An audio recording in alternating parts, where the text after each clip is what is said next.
So hello everyone, welcome back to our channel pharma concept. आज फिर हम एक नए टॉपिक के बारे में बात करेंगे।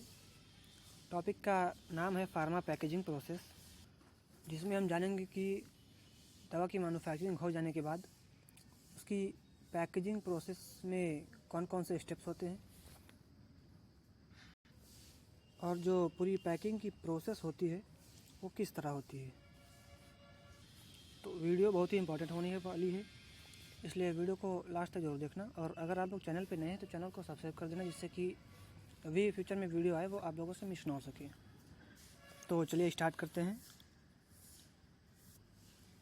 टॉपिक का जो नाम है वह है फार्मा पैकेजिंग प्रोसेस। ये ड्रग इंस्पेक्टर एग्ज़ाम और फार्मा इंडस्ट्री में जो लोग काम करते हैं उनके लिए बहुत ही इंपॉर्टेंट है। तो पूरी पैकेजिंग प्रोसेस का जो हमारा सबसे पहला पार्ट होता है वो लाइन क्लियरेंस, जिसको हम शॉर्ट में एलसी बोलते हैं। तो जब भी हम पैकिंग स्टार्ट करने वाले होते हैं तो उसमें सबसे पहले जब हमारा प्रोडक्ट पैकिंग के लिए रेडी होता है तो उससे पहले हमें लाइन क्लियरेंस लेना होता है। बहुत लोगों को लाइन क्लियरेंस के बारे में नहीं पता होगा। तो लाइन क्लियरेंस एक स्टेप का पार्ट है, जो इनिशियल पार्ट है, जिसमें हम जो हमारी लाइन होती है उस पर जो प्रीवियस प्रोडक्ट चल चुका होता है उसका कोई भी पैकेजिंग मटेरियल जैसे कि label, carton, leaflet, blister foil, ये सब नहीं होना चाहिए।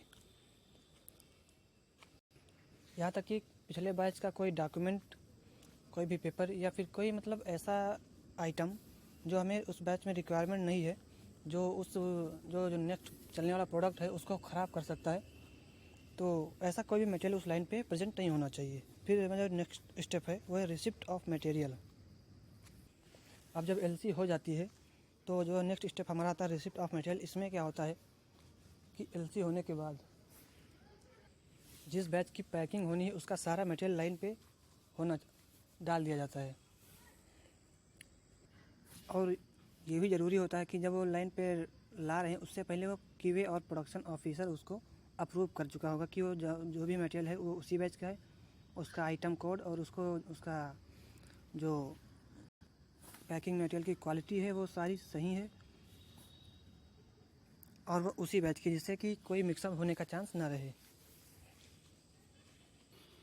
फिर 2 स्टेप होने के बाद नेक्स्ट स्टेप हमारा आता है वेरिफिकेशन। इसमें क्या होता है कि जो भी हमारा बैच चलने वाला होता है उसमें उस बैच की उस लाइन पे उस सारे इक्विपमेंट में उस बैच की एंट्री करते हैं, जैसे कि उस बैच का नाम क्या है, उसका प्रोडक्ट नाम क्या है और बैच नंबर क्या है और मैन्युफैक्चरिंग डेट क्या है, उसकी एक्सपायरी डेट क्या है, ये सारी डिटेल उसमें सेव कर देते हैं। ये काम ऑपरेटर करता है और ऑपरेटर करने के बाद वो अपने सुपरवाइज़र या ऑफिसर को इन्फॉर्म करता है, वो उसको वेरीफाई करता है, रिव्यू करता है। उसके बाद क्यूए जो आता है वो क्यू उसको वेरीफाई करता है, फिर उसको लॉक कर दिया जाता है, जिससे कि बैच रनिंग कंडीशन में उसमें कोई भी प्रकार की चेंज ना हो सके। फिर जो हमारा नेक्स्ट स्टेप होता है प्राइमरी पैकेजिंग। अब हम लोग जानेंगे कि प्राइमरी पैकेजिंग क्या होता है। तो प्राइमरी पैकेजिंग में क्या, जो ड्रग प्रोडक्ट होता है वो डायरेक्ट पैकिंग मटेरियल के कांटेक्ट में रहता है, जैसे कि जो हमारी टैबलेट्स हो गई वो ब्लिस्टर के कांटेक्ट में रहती हैं, और जो सिरप हो गया वो बॉटल के कांटेक्ट में रहता है, जैसे जो हमारे इंजेक्शन है वो वायल या एम्पुल के कांटेक्ट में रहते हैं। ये हमारी प्राइमरी पैकेजिंग हो गई। उसके बाद सेकेंडरी आती है। सेकेंडरी पैकेजिंग जो होती है वो हमें प्रोडक्ट के बारे में सारी इन्फॉर्मेशन देती है, जैसे कि प्रोडक्ट का नाम क्या है, उसके स्ट्रेंथ क्या है और उसकी मैन्युफैक्चरिंग डेट, एक्सपायरी डेट और बैच नंबर, ये सारी चीज़ें हमें उससे पता चल जाती हैं। जैसे कि जो हमारा उसमें एग्जांपल हो गया उसका कार्टन, जैसे कि हम एम्पुल को किसी कार्टन में पैक करें तो हमारा सेकेंडरी पैकिंग हुई, उस कार्टन में सारी डिटेल दी रहती है, प्रोडक्ट का नाम, बैच नंबर, उसकी मैन्युफैक्चरिंग, एक्सपायरी डेट, ये सारी। अब हम समझेंगे टर्सरी पैकिंग को। तो टर्सरी पैकिंग में जैसे जो बल्क में हम जब जैसे 20 कार्टन को एक छोटे से डिब्बे में पैक करके फिर उसको जब किसी बड़े सिपर में पैक करते हैं तो उसे हम टर्सरी पैकिंग कहते हैं। जैसे कि इसमें जो छोटे छोटे कई डिब्बे रहकर जब हम इसको बल्क में एक सीपर में पैक करते हैं तो वो एक टर्सरी पैकिंग हुई। अब हम लोग समझेंगे कोडिंग और इंस्पेक्शन। तो इस पूरी पैकिंग प्रोसेस के दौरान प्रोडक्शन और क्यूए ऑफ दोनों in process quality control check करते रहते हैं।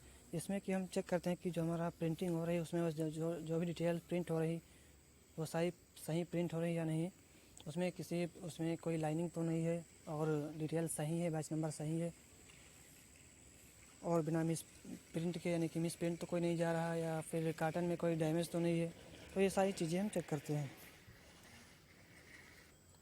एक तरीके से हम कह सकते हैं कि पैकिंग के दौरान कोई भी कॉस्मेटिक डिफेक्ट ना हो, उससे बचने के लिए हम सारे इन प्रोसेस बीच बीच में करते रहते हैं।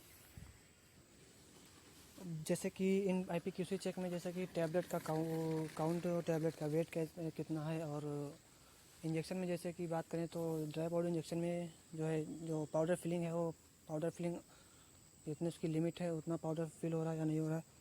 और लीक टेस्ट करते हैं, जैसे कि जो हमारी सीलिंग हो रही है वो लीक, उसमें किसी प्रकार की कोई लीकेज तो नहीं है। और रिकॉन्स्टिट्यूट, जैसे कि जब पाउडर को हम घोलते हैं तो उसमें कोई फॉरेन पार्टिकल्स ये सब या फिर कोई फॉरेन बॉडी इसमें तो नहीं प्रेजेंट है। तो ये सारी इन प्रोसेस के पार्ट हैं।